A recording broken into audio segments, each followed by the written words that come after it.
إذا مشيت يسرقون ويكذبون، لنشوف أنت شو بدك تردي بقى. يلا. أنا أرد بما بدأت به: يسرقون الكحل من عين القصيدة، تنكئين الآن جرحا كنت أحكمت وصيدة، وتزيدين اصطلائي بحمياي العنيدة. قلت ماذا؟ ليس كحلا، إنما هم يسرقون الشوف من عين القصيدة. يا ابنة الحرف الموشى بالخزامة بعبير الشيح في الأرض السعيدة، إيه يا ريمية المعنى المعنى، بح صوتي وأنا أبكي بلادا سرقوها، ثم مروا فوق جرحي وانتظاري، فوق حزني وانكساري، فوق نزفي واحتضاري، سرقوها بالمواثيق الجديدة. يا بلادي قسم النيل إذا كنت تريدين انقساما.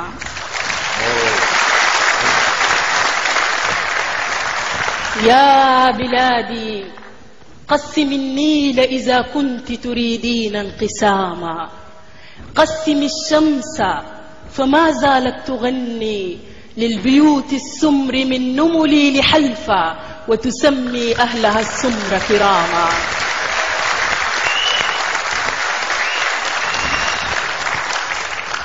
قسم الليل المغني حين يشدو العطبراوي، أنا سوداني فنفنى فيك وجدا وهياما.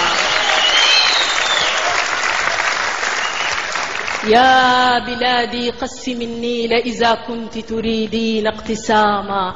قسم الشمس فما زالت تغني للبيوت السمر من نملي لحلفا، وتسمي أهلها السمر الكراما. قسم الليل المغني حين يشدو العطبراوي، أنا سوداني فنفنى فيك وجدا وهياما.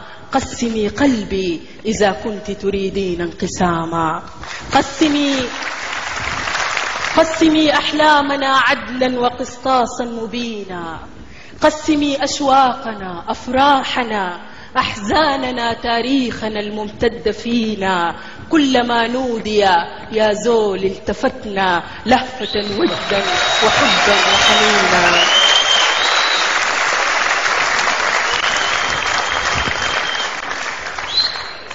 قسمي أشواقنا أفراحنا أحزاننا تاريخنا الممتد فينا. كلما نودي يا زول التفتنا لهفة شوقا وحبا وحنينا. فامنعينا قسمي الأرض وقلبي والمراعي ودمي والسماوات وروحي والفضاءات ونبضي. يا بلادي يا كلي وبعضي، يا معي هل أنت ضدي؟ نح مليا أيها الشاعر وابكي، فأنا أطلب التأشيرة اليوم بأرضي.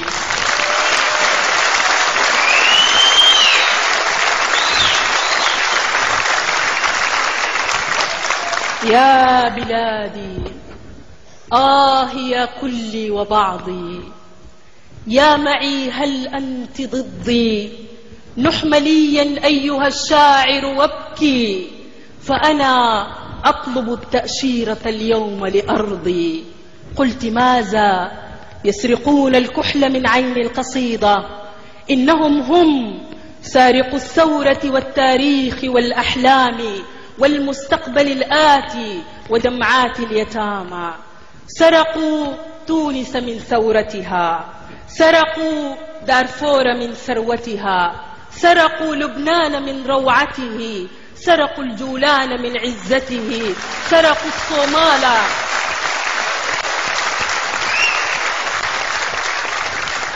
قلت ماذا؟ يسرقون الكحل من عين القصيدة، إنهم هم سارقو التاريخ والثورة والأحلام والمستقبل الآتي ودمعات اليتامى.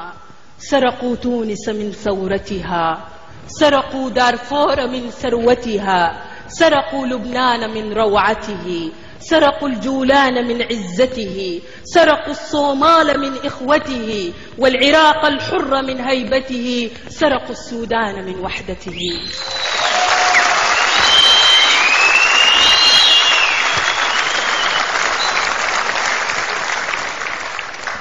والعراق الحر من هيبته، سرقوا السودان من وحدته، وفلسطين المجيدة. وتقولين لماذا؟ وفلسطين المجيدة، وتقولين لماذا يسرقون الكحل من عين القصيدة؟ إنما الأرض ستبقى وتثور، طيننا يمكن أن يصبح نارا، طيننا يمكن أن يصبح نور. شكرا لك. شكرا. عرفتي يا حفصة؟ عرفتي ليش سرقوا الكحل من عين القصيدة؟ نحن نشكر هذا الإبداع الشعري الذي جمعنا في لحظة متألقة من لحظات الشعر. شكرا لنجمة أمير الشعراء الشاعرة روضة الحاج، وشكرا أيضا لنجمة شاعر المليون الشاعرة حفصة هلال. أشكركم جزيل الشكر.